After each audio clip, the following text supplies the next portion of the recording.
Olá, Neide. Oi, Paulo. Como é que você está? Tá tudo bem por aí? Que sim, tá tudo tranquilo, Neide. Com você? Também. Aqui também tudo segue seu caminho normal. Que bom, que bom. Ô, Neide, hoje é o nosso programa número 107 e nós vamos falar sobre a ansiedade como comorbidade no transtorno por uso de substância. Mas antes da gente começar o programa, né, como sempre, fazer o chamado aqui para os nossos ouvintes, as pessoas que nos acompanham aqui no YouTube, para que deixem seu like ao final do programa, caso tenham gostado. Isso é muito importante, nos ajuda muito na divulgação, porque o YouTube reconhece a relevância e manda para mais pessoas. Se quiserem nos escrever, melhor ainda, né? Deixem seu comentário, deixe uma pergunta que nós teremos o maior prazer em responder para vocês, tá bom? Então, não esqueçam, deixem seu like. É isso, contamos com você. Sejam sempre bem-vindos.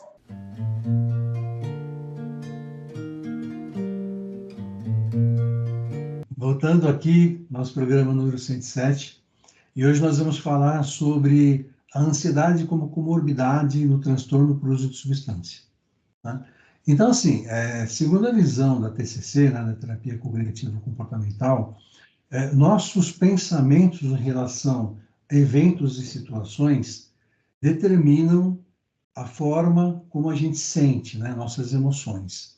Uhum. No caso de termos pensamentos distorcidos, pensamentos catastróficos, pensamentos disfuncionais, podem eventualmente gerar emoções como a ansiedade, né? Então, revendo aqui, se diante de uma situação eu penso o pior vai acontecer, provavelmente eu vou acionar a emoção chamada ansiedade.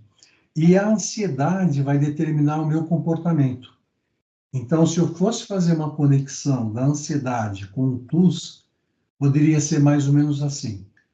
Diante de eu ver uma pessoa na festa e eu pensar, essa pessoa não vai querer ficar comigo, essa pessoa não vai querer conversar comigo. Esse pensamento pode me gerar ansiedade e, por eu estar ansioso, eu posso fazer uso de alguma substância, por exemplo, eu posso beber. Inclusive, muitos jovens fazem uso, né, de álcool para criar coragem para conversar com as outras pessoas, né, para abordar uma garota, enfim.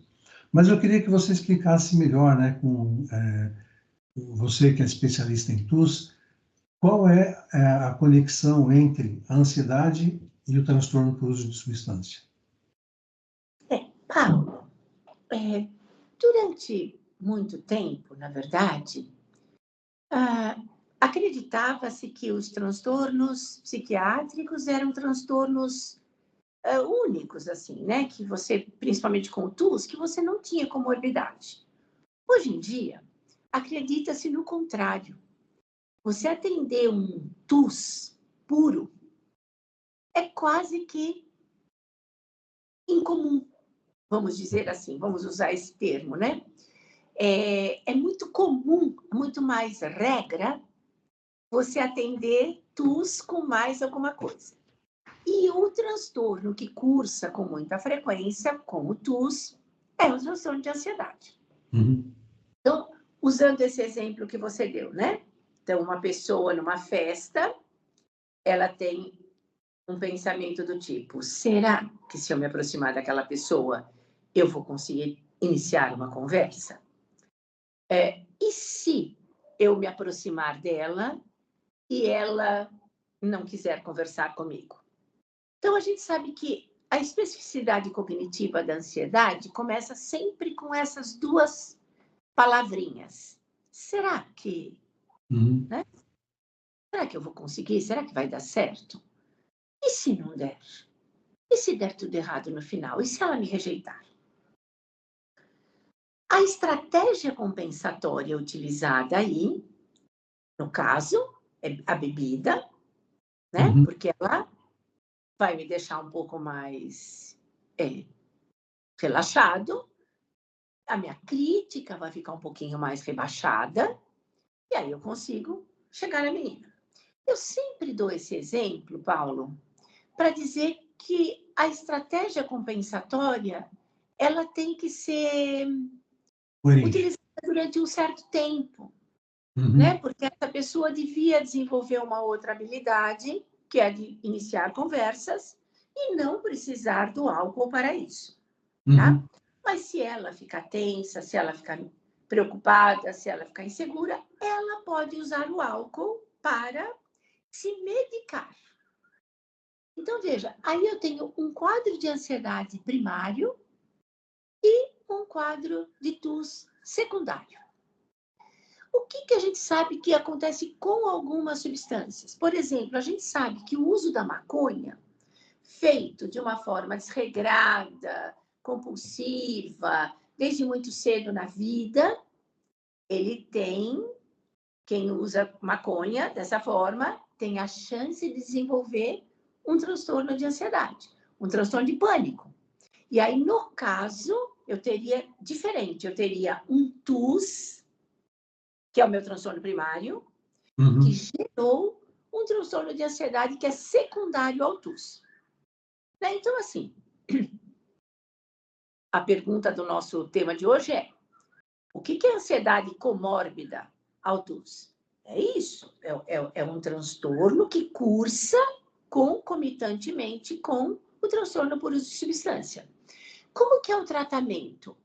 Então, você até falou, a TCC é padrão ouro para tratar a ansiedade, né? E assim, o que eu tenho que fazer? Eu tenho que tornar o pensamento... A gente sabe que a ansiedade é a percepção de um evento como ameaçador que não é corrigido com a experiência. Então, eu tenho que ajudar o meu paciente a corrigir a percepção dele à medida em que ele enfrenta os desafios. Né? Porque, para quem não tem ansiedade, é isso. Você, estando diante de um desafio, pela primeira vez, você está inseguro. Mas, na segunda vez, a sua insegurança é um pouquinho menor do que ela era na primeira.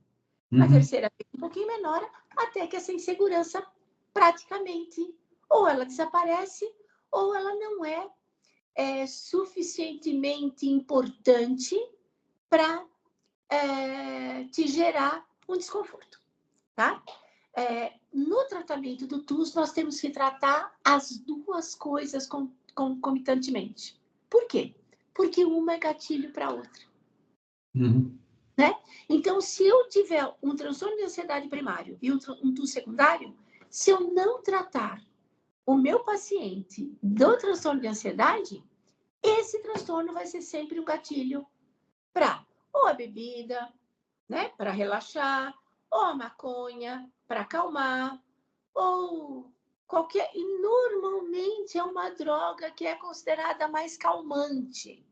Por exemplo, um exemplo que eu acho que é muito comum é o da nicotina, que é uma droga estimulante, mas que os nossos pacientes normalmente interpretam como uma substância calmante para a ansiedade. Né? A gente sabe que muitas vezes o que faz efeito ali calmante, num episódio de ansiedade que a pessoa atribui ao cigarro, é o simples fato dela respirar. Né? Porque quando a gente fuma, a gente pratica uma inspiração e uma expiração. Né? Só que o paciente atribui isso à nicotina. Aí, quando eu fumo, eu me tranquilizo. Quando eu fumo, eu me acalmo. Então, veja, é importante que o terapeuta faça o quê? Que ele corrija estas percepções, porque, veja, enquanto não corrigir, vou continuar fumando para me acalmar. Né? Preciso desenvolver outras estratégias para se acalmar, para que eu não tenha que usar a substância como a minha única estratégia de eleição para conseguir a calma. Então, o que é importante? Né? Importante é identificar os transtornos, esses dois transtornos, psicoeducar o paciente com relação aos dois. É importante saber o que veio primeiro e o que está em segundo lugar. E é importante ter, assim, como temas para a terapia, tanto o tratamento da ansiedade quanto o tratamento do TUS. Com Uhum. prevenção de recaída, com estratégias de manejo, tanto para um transtorno quanto para outro. Se ambos os transtornos não forem tratados, um vai ser gatilho para o outro. Uhum.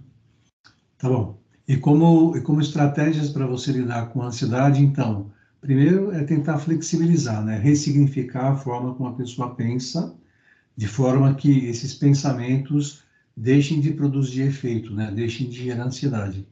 E a segunda estratégia é comportamental, né? É colocar o paciente na situação de enfrentamento, dando ferramentas para ele poder enfrentar a situação, para que ele enfrentando a situação, ele consiga desconfirmar o pensamento também. Então, você flexibiliza o pensamento através de um comportamento, né? Muito bem, Neide. E aí, em paralelo a isso, temos que tratar o TUS, né? O TUS é muito importante. Semana que vem estaremos aqui com um novo programa, então. Fique com a gente, deixe seu like. Muito obrigado por tudo. Obrigada, Paulo. Um grande abraço a toda a nossa audiência. Sejam sempre bem-vindos. Nós contamos com vocês.